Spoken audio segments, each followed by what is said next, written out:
तीसरे चरण में कौन मारेगा यूपी में बाजी? मोदी सरकार के कई मंत्रियों की किस्मत दांव पर। अखिलेश की साख पर भी उठ रहे कई सवाल। मायावती का हाथी कहीं धीमा तो कहीं तेज। लोकसभा चुनाव के तीसरे चरण में 7 मई को वेस्ट यूपी की जनता अपने मतों का प्रयोग करेगी। 10 सीटों संभल, हाथरस, आगरा, फतेहपुर सीकरी, फिरोजाबाद, मैनपुरी, एटा, बदायूं, बरेली, आंवला सीट पर वोटर अगले 5 साल के लिए अपने सांसद को चुनेंगे। 2019 में इन 10 सीटों में से 2 सीटें संभल और मैनपुरी समाजवादी पार्टी के खाते में थी।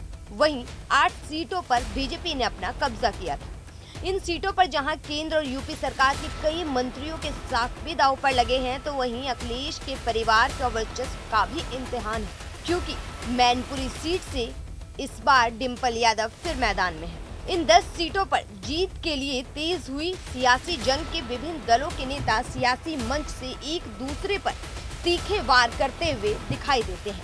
केंद्रीय विधि और न्याय राज्य मंत्री एसपी सिंह बघेल आगरा में अनुसूचित जाति सीट से एक बार फिर से मैदान में हैं। उनके सामने एसपी सुरेश चंद्र करदम और बीएसपी की पूजा अमरोही है। कारोबारी सुरेश आगरा से मेयर का चुनाव भी लड़ चुके हैं। पूजा अमरोही कांग्रेस की राज्यसभा सदस्य सत्या बहन की पुत्री है और बघेल पर दूसरी बार बीजेपी ने भरोसा जताया है। तीसरे चरण में फतेहपुर सीकरी सीट पर यूपी की महिला कल्याण, बाल विकास और पुष्टाहार मंत्री बेबी रानी मौर्य लड़ रही हैं। बेबी रानी फतेहपुर लोकसभा सीट की आगरा ग्रामीण क्षेत्र की बीजेपी विधायक है। वहीं उच्च शिक्षा मंत्री योगेंद्र उपाध्याय आगरा लोकसभा सीट की आगरा दक्षिण विधानसभा क्षेत्र के बीजेपी विधायक और ऐसे में उन पर अपने इलाके के बीजेपी उम्मीदवार को जिताने का जिम्मा दिया गया है। आगरा निवासी नागरिक सुरक्षा एवं होमगार्ड राज्य मंत्री स्वतंत्र प्रभार धर्मवीर प्रजापति की साख भी आगरा सीट से जुड़ी हुई है। योगी की कैबिनेट में पशुधन मंत्री धर्मपाल सिंह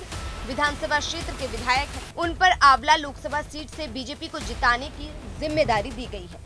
यूपी के माध्यमिक शिक्षा राज्य मंत्री गुलाब देवी संभल लोकसभा सीट की चंदोसी विधानसभा क्षेत्र से बीजेपी विधायक हैं। बरेली विधानसभा क्षेत्र से बीजेपी विधायक और राज्य सरकार में वन एवं पर्यावरण राज्य मंत्री डॉक्टर अरुण सक्सेना, पूर्व मुख्यमंत्री कल्याण सिंह के पुत्र बेसिक शिक्षा राज्य मंत्री संदीप सिंह पर एटा सीट जीतने का जिम्मा है। एटा सीट पर संदीप सिंह के पिता राजवीर सिंह चुनावी मैदान में हैं।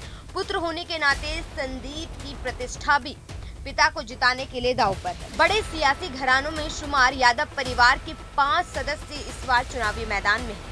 उनमें से 2 सदस्यों की किस्मत का फैसला तीसरे चरण की 7 मई को होगा।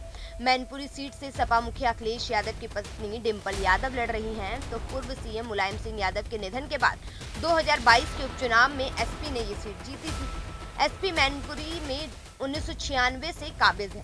डिम्पल यादव पर अपने ससुर की विरासत को बचाने की जिम्मेदारी है, जबकि कमल खिलाने का जिम्मा योगी सरकार ने पर्यटन और संस्कृति मंत्री ठाकुर जयवीर सिंह को दिया है। बदायूं लोकसभा सीट से शिवपाल यादव के पुत्र आदित्य यादव चुनावी रण में हैं। एसपी ने इस सीट पर सबसे पहले अखिलेश यादव के भाई धर्मेंद्र, फिर शिवपाल यादव और अब आदित्य यादव को टिकट दिया है। 2009 और 2014 में धर्मेंद्र यादव यहां से सांसद चुने गए थे, लेकिन 2019 में हार का मुंह देखना पड़ा। एसपी सियासत में एक तरह से आदित्य की लॉन्चिंग कर रही है। उन पर सीट को फिर से हासिल करने का दबाव है। बीजेपी ने हाल ही में सांसद संघमित्रा मौर्य को टिकट काटकर दुर्विजय सिंह शाक्या को टिकट दे रखा है। वहीं मैनपुरी में डिम्पल यादव से ज्यादा अखिलेश की साख दांव पर है, तो वहीं मायावती तीसरे चरण में कहीं आगे तो कहीं पीछे दिखाई देती है। ऐसे में देखना होगा कि तीसरे चरण का बाजीगर कौन निकलता है। Bureau report, news 1 India.